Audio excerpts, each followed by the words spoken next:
Hola colegas, bienvenidos a este nuevo análisis clínico.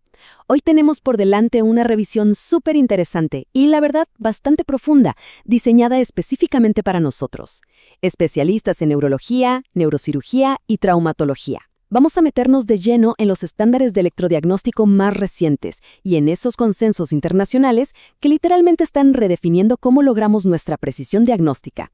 Porque, a ver, como profesionales que lidiamos con patologías complejas todos los días, sabemos perfectamente que la exactitud de nuestros datos neurofisiológicos es lo que al final dicta el éxito de nuestras intervenciones, ya sean quirúrgicas o terapéuticas. Así que pónganse cómodos porque vamos a hacer una inmersión total en la evolución metodológica de la electromiografía y la neurografía. Bueno, nuestra hoja de ruta para hoy es muy clara. Arrancamos con la fisiología de la unidad motora. Pasemos a las técnicas avanzadas de EMG. Luego nos enfocamos en la electromiografía de fibra simple. Saltamos a la neurografía y estudios de conducción. Y cerramos con los estándares de cuantificación internacional. ¡Comencemos!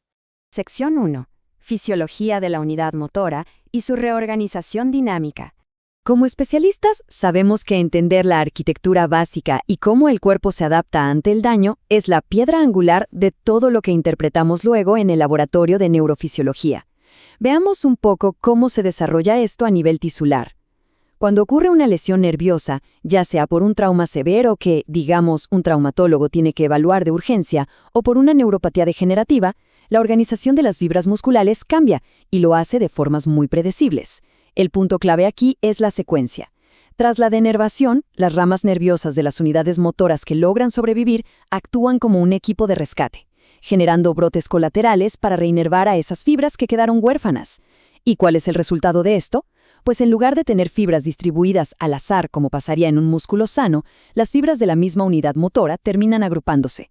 Es exactamente ese fenómeno patológico que vemos de forma tan brillante en las biopsias musculares, lo que conocemos como agrupación por tipo de fibra. Y claro, esta dinámica estructural es la que dicta nuestra principal diferenciación clínica. Sabemos que hay más de 150 tipos de enfermedades neuromusculares, pero en el fondo, nuestra primera gran tarea es separar la miopatía de la neuropatía. Las miopatías afectan directamente el tejido muscular, son independientes del sistema nervioso, pero las neuropatías radican en los nervios que controlan ese músculo. Esa reorganización estructural de la que acabamos de hablar es, literalmente, el sello distintivo de la neuropatía. Y eso es exactamente lo que nuestras señales electromiográficas tienen que cuantificar de manera impecable para que no cometamos errores diagnósticos. Pasamos a la sección 2. Técnicas avanzadas de EMG.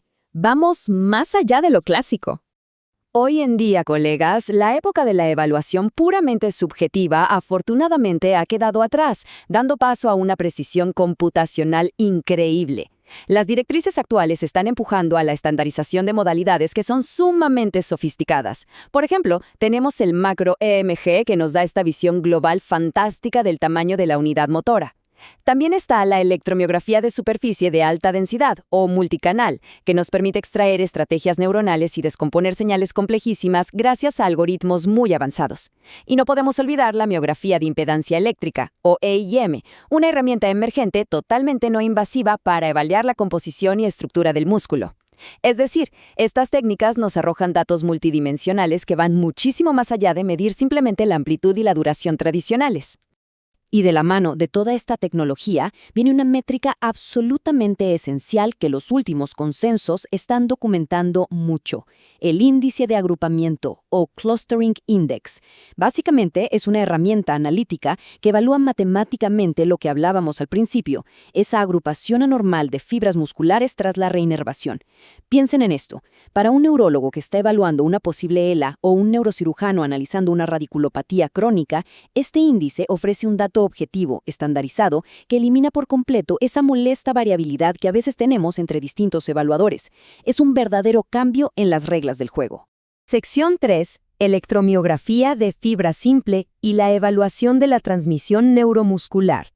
Fíjense en este reciente consenso internacional publicado en Clinical Neurophysiology. Fue liderado por auténticas autoridades en la materia, como Donald Sanders y Eric Stolberg, y se reunieron específicamente para actualizar el estatus de la electromiografía de fibra simple. Basar nuestra práctica en este tipo de documentos es lo que nos garantiza que estamos aplicando el mayor rigor científico y basado en evidencia en nuestras clínicas.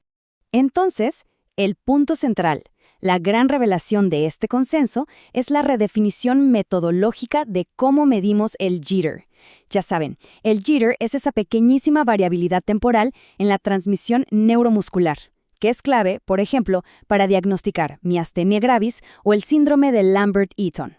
Pero ojo con la actualización. El consenso ahora estandariza y valida a fondo la medición del jitter usando electrodos de aguja concéntrica convencionales, el famoso CN jitter. Y esto, la verdad, es un salto monumental. Atrás quedaron los días de depender exclusivamente de esos antiguos electrodos de fibra simple dedicados. Ahora esta prueba vital es mucho más accesible y segura en nuestra práctica diaria, manteniendo, por supuesto, un estándar diagnóstico impecable. Avanzamos a la sección 4, neurografía y estudios de conducción. Un repaso rápido a variables y parámetros. Para los que vemos lesiones de nervios periféricos regularmente, sabemos que la precisión en estas variables es lo que define el pronóstico del paciente. Es crucial recordar algo muy básico, pero a veces olvidado. Los humanos no somos máquinas idénticas salidas de un mismo molde. La Federación Internacional es súper insistente en que no podemos interpretar un estudio de conducción sin ajustar nuestros valores de referencia. La edad, por ejemplo, disminuye de forma natural las amplitudes y velocidades. La estatura tiene un impacto anatómico lógico. Pacientes más altos tienen nervios más largos, extremidades más frías distalmente y, por ende, la velocidad de conducción registrada va a ser menor.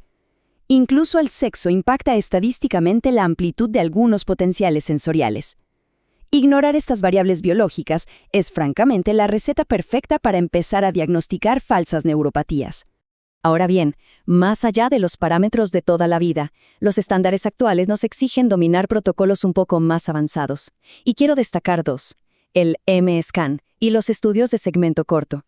El M-Scan es increíble porque mapea con mucho detalle la amplitud del potencial de acción muscular compuesto frente a la intensidad del estímulo, revelándonos cómo se distribuyen las unidades motoras. Y por otro lado, los estudios de segmento corto, lo que solemos llamar inching, son vitales. Nos permiten localizar milimétricamente dónde está un bloqueo de conducción, ya sea por trauma o compresión. Para el cirujano que nos escucha, saber que la lesión focal está exactamente, digamos, a 2 centímetros proximal al epicóndilo medial, bueno, eso cambia absolutamente toda la estrategia a la hora de hacer la incisión. Y finalmente, llegamos a la sección 5, estándares de cuantificación internacional y el consenso ICCN. Esto que estamos viendo, respaldado por Elsevier y por Clinical Neurophysiology, es básicamente la culminación del esfuerzo de los mayores expertos mundiales. ¿Y el objetivo de todo esto? La armonización de protocolos. Es decir, garantizar que, ya estemos evaluando a un paciente en Buenos Aires, en Ciudad de México o en Madrid, todos estemos hablando exactamente el mismo idioma clínico. Me encanta citar directamente la misión de este trabajo monumental porque lo deja muy claro. Este documento es una actualización y extensión de los estándares ICCN, el consenso de expertos sobre el estado actual de los métodos de EMG y neurografía. Colegas, tenemos que reconocer que estos nuevos lineamientos vienen a reemplazar prácticas históricas que publicamos allá por 1999. Estamos hablando de un salto de más de 20 años, 2 décadas de avances en ingeniería biomédica, en señales digitales y en el entendimiento puro de la unidad motora, todo condensado aquí para usarlo en la clínica hoy mismo. Así que, para ir cerrando este análisis, me gustaría dejarles esta pregunta para reflexionar. ¿Cómo van a transformar realmente estos estrictos estándares nuestra toma de decisiones en el día a día? Piénsenlo. Cuando dejamos atrás la simple observación subjetiva y empezamos a usar índices matemáticos rigurosos como el Clustering Index o el M-Scan, lo que hacemos es eliminar la incertidumbre de la ecuación. Para la neurología, esto se traduce en diagnósticos mucho más tempranos en enfermedades degenerativas, y para la neurocirugía o la traumatología, significa planificar intervenciones quirúrgicas con una precisión milimétrica y resultados predecibles. Integrar todo este conocimiento no es solo un trámite, es empoderar nuestra práctica médica y llevarla al siguiente nivel. Muchísimas gracias por acompañarme en esta revisión y espero de verdad que esta información les sea súper útil en la clínica.